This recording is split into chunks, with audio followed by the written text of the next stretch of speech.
body and blood of Christ, or in Latin, Corpus Christi, is the Eucharist, and that word Eucharist is taken from the Greek, which means thanksgiving.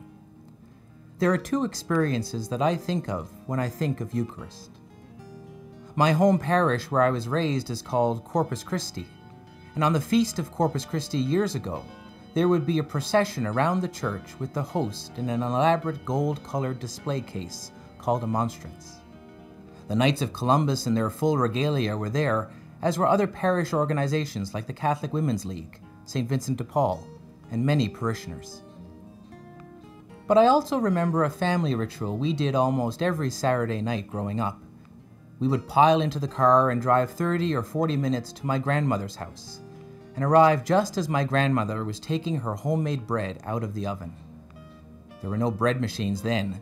Instead, she used old cast iron pots, and the bread would be cooling on the counter, and she'd smear butter on the top of the bread, which would make the golden bread brown and crackle.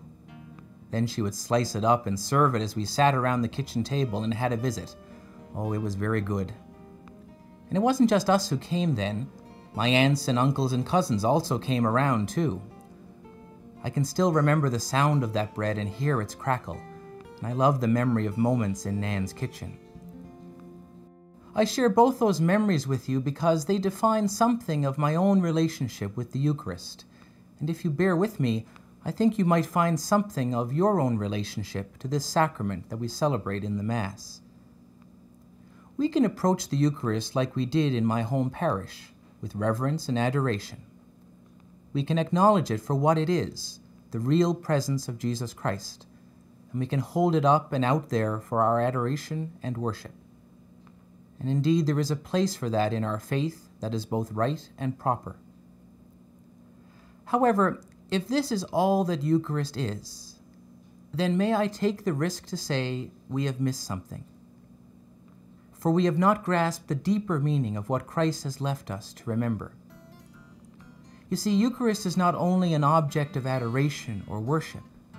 Eucharist is also an action, alive and dynamic. Jesus didn't say, read about this in memory of me. He said, do it. And what is it that we do here each week when we gather in church?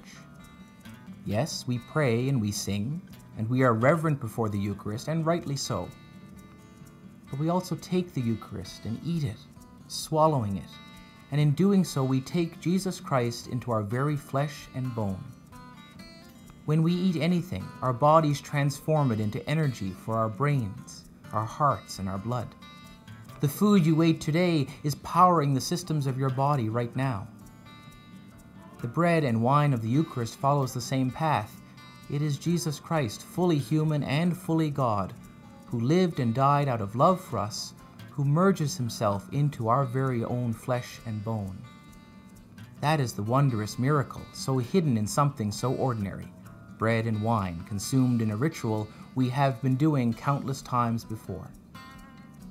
When we do this in memory of Jesus, we take God into our bodies and souls, and discover that God chooses to make a home in us, with us.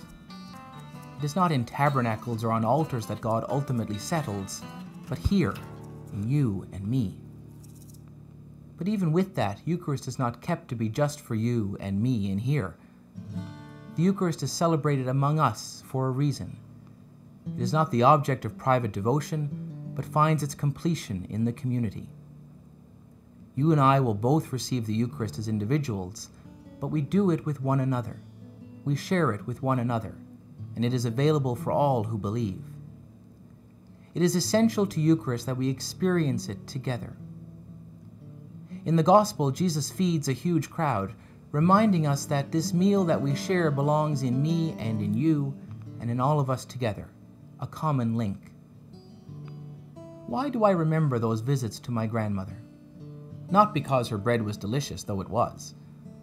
I remember it fondly because I shared that bread with the people whom I loved. It was a moment that brought us closer and celebrated us as family.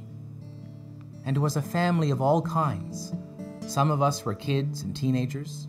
There were my aunts and uncles who were raising young families. There were cousins who were unemployed. others who struggled with many, many problems, aunts who were widowed. Some were in university and had good jobs, some were sick. There was more than one loaf that left her kitchen for a sick relative or friend. But all were welcome, saint and sinner alike, and each found a place around the table and a slice of fresh bread in their hands. It's no different when we gather in church to celebrate the Eucharist in Mass, nor should it be. And for that, we give thanks.